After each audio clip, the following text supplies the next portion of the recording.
Welcome. So this afternoon or this evening or tonight, whenever you're listening to this, I hope that you're having a good day, and I hope that you're ready to learn just a little bit more about the basics of medical terminology and the basics of the human body system. Today we are going to learn about the structures of the body, basic cell anatomy, and also those important word parts. So the structures of the body are organized like you see on this slide. Cells work together to form tissues. Tissues work together and are organized to form organs. Organs work together and are organized and function to form body systems, and then body systems are organized to form an organism. So each level is put together and works with the next level. Here's an atom. Atoms are put together to make molecules. Molecules are put together to make cells. This is a muscle cell, which are put together to make muscle tissue, which are put together to form the heart, which is put together with blood vessels to form the circulatory system, which is put with other systems to form an organism. So cells are the basic structural and functional units. They are the most basic functional unit of life. For medical terminology, we need to know that the word part cyte or cyto means cell, and that ology is the study of. So cytology is the study of the cell. A cytologist is a specialist who studies and analyzes cells. Genetics are the study of the transfer of genes. So when we talk about a gene, it is something that is producing something else. And then the ICS or TICS means pertaining to. That S on there is optional as far as pertaining to. And then there are also specialists who are called geneticists. So the human genome is the long word for the word that we normally use and hear, which is gene. Genetic disorders are pathological conditions that are due to the absence or defectiveness of a gene. So genetic disorders are passed down from a parent to a child. They can be passed down, or there can be a problem when the gene is passed down, and that could also become a genetic disorder. So either the parent has a genetic disorder that is passed down, or there's an error when the offspring is created that results in a genetic disorder. Examples of genetic disorders include cystic fibrosis, which is a genetic disorder of the lungs, hemophilia, which is a genetic disorder that involves the blood, and phenylketonuria.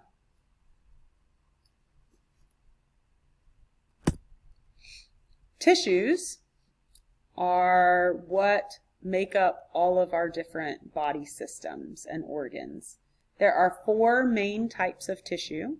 Those 4 main types of tissue are epithelial tissue, connective tissue, muscular tissue, and nervous tissue.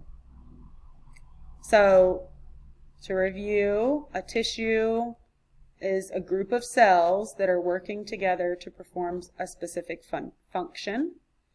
And the word part for tissue is hist.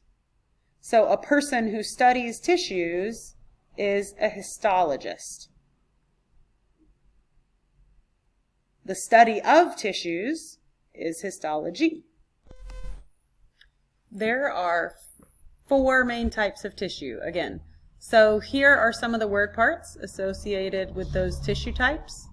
Epithelial tissue, the skin and linings of things. Sometimes we use the word part dermo. Muscular tissue, myo for muscle. Nervous tissue, neuro for nerves. Connective tissue has a few different ones listed here. Osteo for bone, hemo for blood, adipo for fat.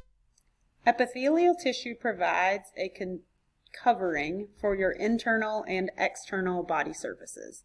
So the main one that we think about is the skin, because that covers your whole body. That's epithelium. That is on the outside with this prefix epi.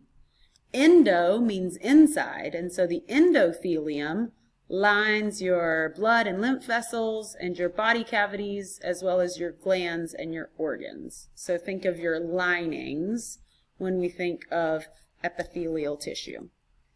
Connective tissue is supportive. It supports and connects your organs and other body tissues. There are 4 different types. They are dense connective tissue, which form your bones and your joints. Here's the osseous or bone tissue, and then hyaline cartilage. That's what your nose and your ears are made up of. As well as adipose tissue. That's the second type. And that provides padding, insulation, and support. Your adipose tissue connects your skin to your muscle. And then we have loose connective tissue, which surrounds various organs and supports your nerve cells and blood vessels.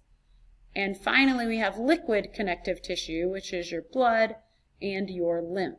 So that connective tissue transport nutrients and waste products throughout your body. Muscular tissue contains specialized cells to contract and relax. We know that. There are different types of muscular tissue that you don't have to worry about right this second. This is a picture of cardiac muscular tissue. Nervous tissue contains cells that are specialized to react to stimuli and conduct electrical impulses. Those are your nerves.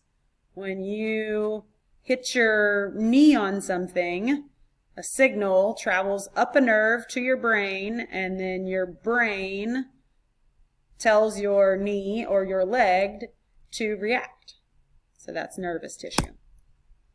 So there are several different terms related to tissue formation.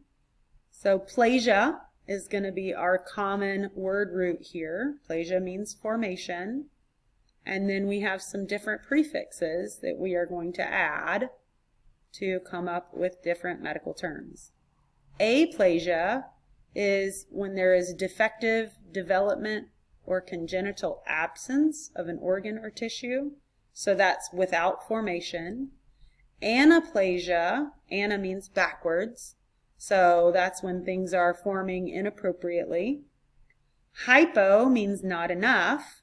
So that's when we are deficient in the number of cells, and that leads to incomplete development of an organ or tissue. Dysplasia is abnormal development or growth of cells. Hyperplasia, hyper means too much, which is an increase in the number of cells resulting in enlargement of an organ or tissue. Hypertrophy is similar because we're having too much of something, but hypertrophy is increasing in bulk of the body part due to an increase in size, but not the number of cells. So an example of hypertrophy that is not a bad thing is when you build muscle. So when you build muscle, that's called hypertrophy. It's a healthy thing. You are not increasing in the number of cells. Rather, by tearing those muscle fibers and allowing them to rebuild, they bulk up in size. So pathology is the study of a disease. Patho is disease or suffering, and then we know that ology is study of. A pathologist is going to be a physician who specializes in laboratory analysis of diseased tissue samples. So pathologist and histologist, those are some words that go together. Do you remember what histologists do?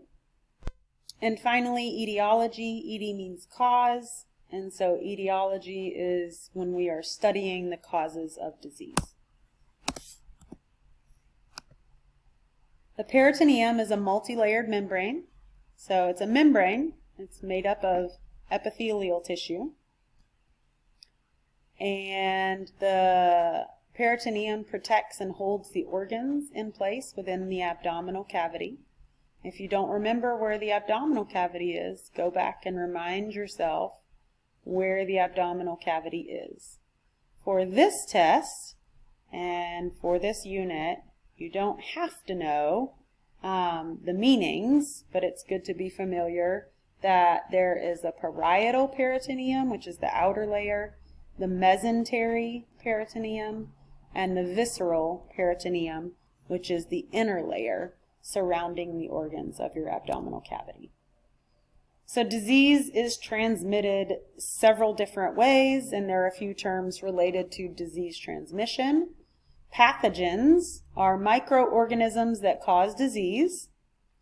Transmission is just the spread of a disease. Contamination is the probability that a pathogen is present, and contamination usually happens because of poor hygiene standards, not washing hands, not practicing appropriate infection control like wearing gloves and covering one's cough, things like that.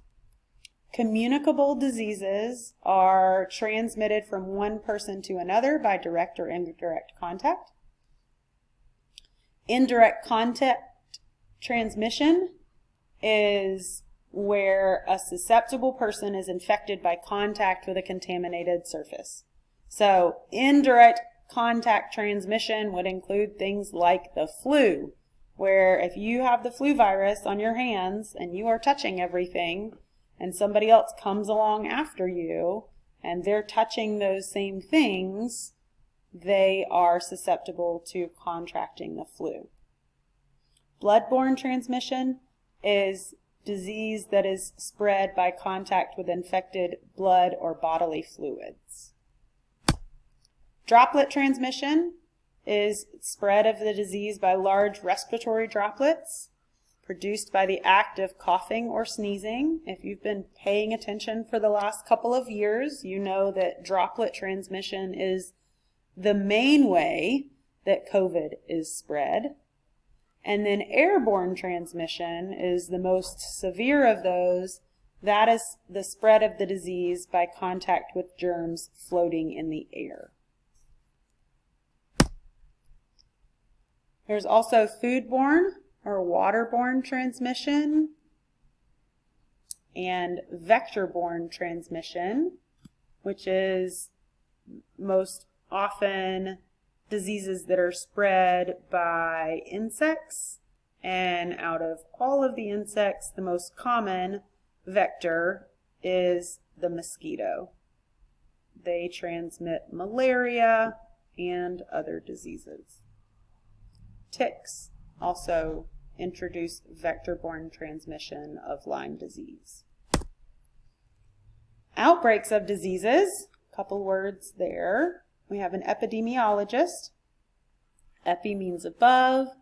Demi means population, or demi means population. You can think of the word demographics, right? It's information about the population. Ologist is a specialist. So epidemiologists are studying outbreaks of diseases within a specific population group. Endemic, N means within, and so an endemic disease is ongoing presence of a disease within a population or group. So that is the flu is endemic. COVID is now in our world endemic. There is an ongoing presence.